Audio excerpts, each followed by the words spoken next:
हमल के दौरान वक्फे के लिए कौन सा तरीका अपनाना चाहिए? कॉपर टी एक बहुत पुराना, बहुत मशहूर और बहुत फेमस तरीका है। कॉपर एंड टी, कॉपर की बनी हुई एक टी शेप चीज होती है, जिसको हम आपकी ओवरीज और यूट्रस का जो एरिया है उसके अंदर और यूट्रस के अंदर रख देते हैं। मैं इसको डायग्राम बना के आपको दिखाती हूँ। मतलब इट इज वेरी सिंपल कि आप जो आपके ट्यूब्स का पार्ट है उसके दरमियान में हमने यहाँ पे एक कॉपर की टी रख देते हैं। दिस इज एक copper and this is the T. एक टी का जो लिम्ब है वो एक ट्यूब में जा रहा है, फैलोपियन ट्यूब में, और दूसरा दूसरी ट्यूब में जा रहा है। So what happens is this कि कॉपर टी जो है वो कॉपर लोडेड एक टी होती है जो यूट्रस के अंदर एक ऐसा एनवायरनमेंट क्रिएट करती है जो स्पर्म्स के लिए जिंदा रहने की काबिल नहीं होता, और एस्पर्मेटिक एक्टिविटी होती है। वहां पे अगर कोई स्पर्म वहां आता है तो वो डेड हो जाता है। कॉपर टी जो है, कॉपर एक बहुत नोन एलिमेंट है। In the past history, thousands and thousands of years, हमें कॉपर के बर्तन मिलते हैं, कॉपर के जेवरात मिलते हैं, कॉपर की चीजें मिलती हैं डिफरेंट फॉसिल्स के अंदर, पहाड़ों में, समंदरों में।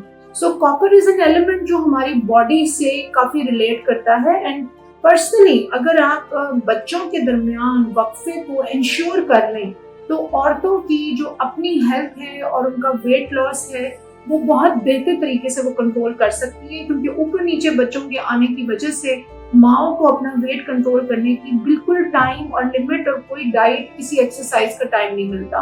और copper T is the best way to introduce the element of family planning. अपनी अगर आपको फैमिली प्लानिंग करनी है, आप कॉन्डम के ऊपर सिर्फ रिलाय नहीं कर सकते हैं, क्योंकि कॉन्डम जो है वो एक ऐसा तरीका है जो किसी वक्त भी फट सकता है। बहुत सारे लोग ड्यूरिंग द इजैकुलेशन से बिल्कुल थोड़ी देर पहले कॉन्डम को वेयर करते हैं। एंड प्री इजैकुलेशन, यानी when you are getting wet, in that phase भी there are billions and millions of sperms जो कि औरत की बॉडी में रिलीज हो रहे होते हैं। तो यू नीड टू अंडरस्टैंड कि either you are going to wear the condom from the beginning of the process, और अगर आप एंड में पहनते हैं तो still there are chances that you can get pregnant. So condom के ऊपर WHO और डिफरेंट बड़ी बड़ी ऑर्गेनाइजेशंस की जो गाइडलाइंस हैं उनके मुताबिक हम 100% रिलाय नहीं कर सकते हैं। So you always have to have a double backup system family planning के लिए। ये रूल है, और इस रूल के मुताबिक आपने जब कॉन्डम यूज किया है तो आप बैकअप के ऊपर कॉपर टी जरूर रखवा लें। कॉपर टी के साथ बहुत सारी खवातीन की बहुत सारी मिथ्स और तोहमात और बहुत सारी सुपरस्टिशंस एसोसिएटेड हैं जो मैं आज दूर करना चाहती हूँ। कॉपर टी को एडजस्ट होने का टाइम दें। कॉपर टी को निकालते साथ ही अगर आपको पहला साइकिल हैवी आता है या आपको ब्लीडिंग ज्यादा होती है फॉर 3 to 6 months, तो प्लीज कॉपर टी को 3 to 4 months जरूर दें सेट होने के लिए।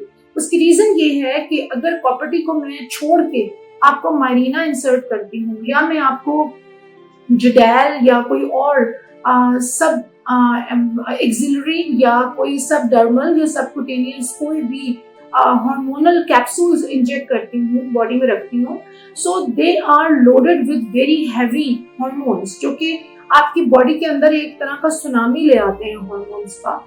एंड कॉपर बेसिकली हार्मोन नहीं है, this is a very old metal. ये बहुत ओल्ड एक धात है और ये बॉडी के अंदर जाती है तो ये हार्मोन्स की तरह बॉडी के अंदर एक आतिशफशान नहीं लेके आती, हार्मोन्स का गश नहीं लेके आती।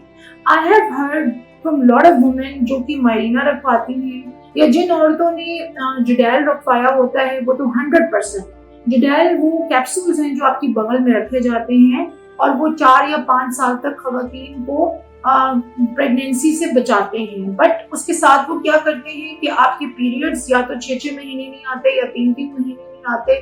कुछ औरतों ने तो मुझे यहाँ तक बताया है कि 2-2 साल से उनके पीरियड्स नहीं आते, और दे हैव नोटिस कि जब से उन्होंने मायरीना या जुडैल रखवाया है, सिंस दैट टाइम उनके जो बॉडी की जो वेट है वो बहुत तेजी से बढ़ना शुरू हो गया है, बॉडी में स्वेलिंग शुरू हो गई है।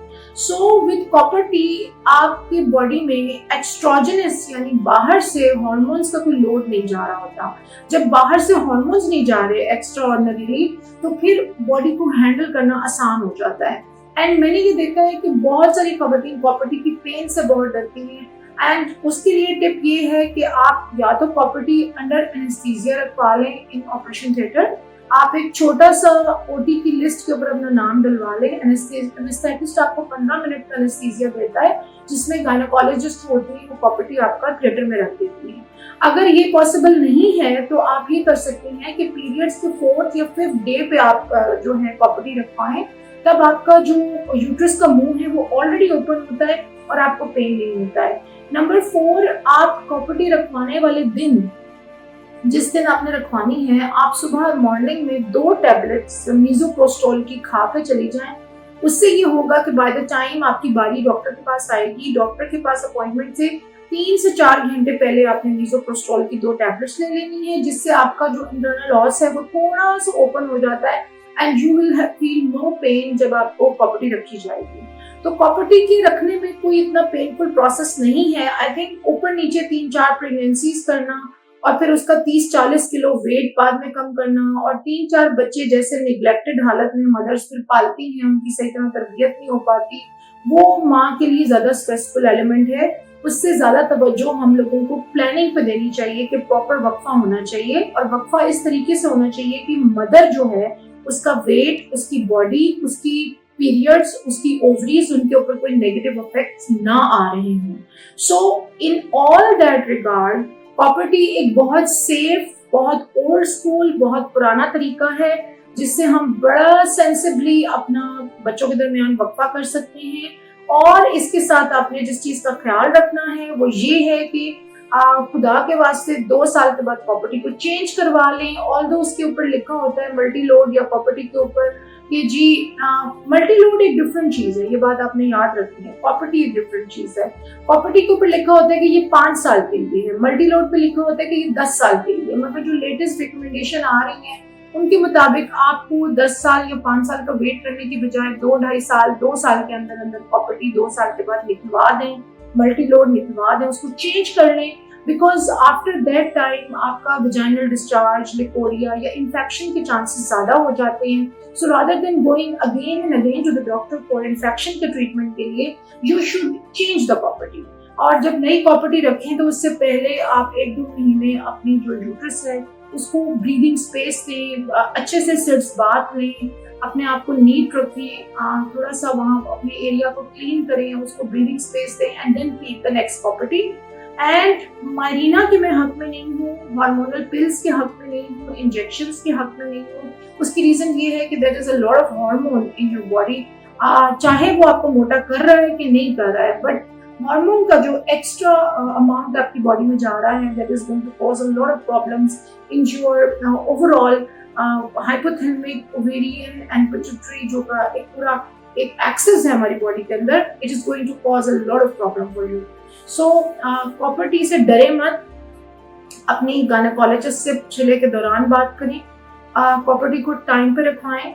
अगर कॉपर्टी के बाद आपको हैवी ब्लीडिंग हो रही है तो काइंडली आप ट्रांजामीन और कांस्टेंट 4 में यूज कीजिए, एंड आफ्टर दैट आप 2 से 3 महीने जरूर दें कॉपर्टी को कि वो बॉडी में एडजस्ट हो जाए, क्योंकि दैट इज अ मेटल। आप उसको जब रखती हैं तो you need to give it time and you have to have an intention कि आपने इस चीज को वर्केबल बनाना है। उसकी रीजन मेरी बहन ये है कि अगर आप कॉपर्टी को वर्केबल नहीं बनाते हो तो आपके पास फिर और कौन से ऑप्शंस हैं मौजूद जो हार्मोन्स के बगैर हैं, और जिसमें आपकी बॉडी को, आपकी ओवरीज को, आपके ब्रेस्ट को, आपकी पूरी ओवरऑल हेल्थ को कोई भी हार्मोनल फ्लश ना मिल रहा हो। बाकी सारे तरीकों में बेतहाशा हार्मोन्स हैं, एंड पिल्स के साथ भी, इंजेक्शंस के साथ भी, मारीना के साथ भी, and Jadelle is the most lethal product in all.